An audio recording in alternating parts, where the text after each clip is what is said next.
அன்பு நேயர்களே, நாங்கள் துர்கா நகருக்கு வந்த புதிதில் வீட்டு தேவைக்காக ஒரு காராம்பசு வாங்கினோம்.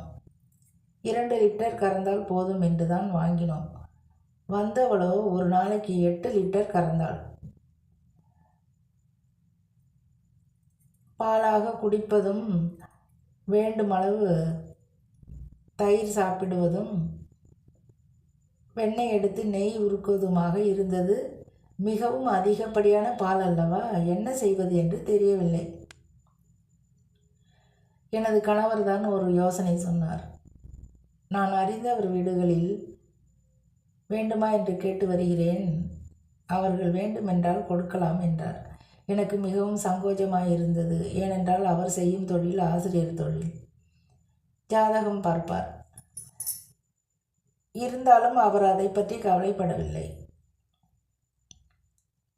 வாடிக்கையாக ஒரு 3 வீட்டிற்கு காலையிலும் மாலையிலும் சென்று கொடுத்துவிட்டு வருவார். பள்ளி முடிந்து வந்ததும் ஒரு முறை பால் வாங்கும் ஒரு வீட்டு பெண்மணி அதோ பால்காரர் வந்துவிட்டார் என்று சொல்லவும் அதோடு வந்துவிட்டார். பால்காரர் என்று அப்பெண் சொன்னது பால்காரன் என்றும் தானே சொல்லும். இது என்ன எனக்கு புது பெயர் அப்படி என்று சொல்லி இனிமேல் பால் யாருக்கும் கொடுக்க வேண்டாம் என்ற முடிவிற்கு வந்துவிட்டோம். அதை விற்றுவிடலாம் என்று நினைத்து விட்டோம். அவளுக்கு தீவனமாய் இருக்கும். எங்கள் வீட்டில் பருத்தி கொட்டை, புண்ணாக்கு, தவிடு, போதாக்குறைக்கு தினமும் பவானியம்மன் கோவில் வளாகத்தில் நிறைய புற்கள் இருக்கும். பகல் வேளையில் அங்கு கட்டி விடுவேன். நன்றாக பச்சை புற்களை மேய்ந்து விடுவாள். வெள்ளிக்கிழமையானால் அவளை குளிக்க வைத்து கோமாதா பூஜை நடத்தி விடுவேன். மிகவும் சுறுசுறுப்பாய் நன்றாய்த்தான் இருந்தது. ஆனால் பாலின் அளவு அதிகமாகவும் விற்றுவிடலாம் என்று முடிவுக்கு வந்து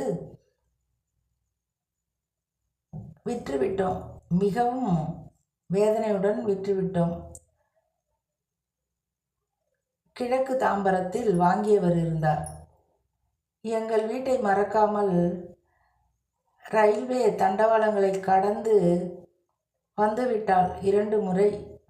மிகவும் வேதனையாய் இருந்தது. அப்படியெல்லாம் அந்த காலத்தில் கோமாதாக்களை வளர்த்தோம். இப்பொழுது அவைகளின் நிலை எப்படி இருக்கிறது? வீடு வீடாக வந்து நின்று தெம்பில்லா குரலில் அம்மா என்று கூப்பிடுகிறாள். அத்தனை பெரிய வயிற்றுக்கு எதை கொடுப்பது? ஒவ்வொரு நாளும் இந்த துன்பங்களுக்கு விடிவு காலம் பிறக்காதா என்ற ஆதங்கம் மனதில் எழுந்து கொண்டே இருக்கிறது. அன்பு நேயர்களே, பால்காரர்களுக்கு என்ன? அவைகள் எப்படியாவது எதையாவது தின்றாவது அவர்களுக்கு பாலை கொடுத்து விடுகின்றன. எங்கே தர்மம் இருக்கிறது என்று தெரியவில்லை. அன்பு நேயர்களே, இது எங்கு போய் முடியும் என்று தெரியவில்லை. இதற்கு யார்தான் பொறுப்பேற்றுக் கொள்வார்கள்? என் தாயே அறிவாள்.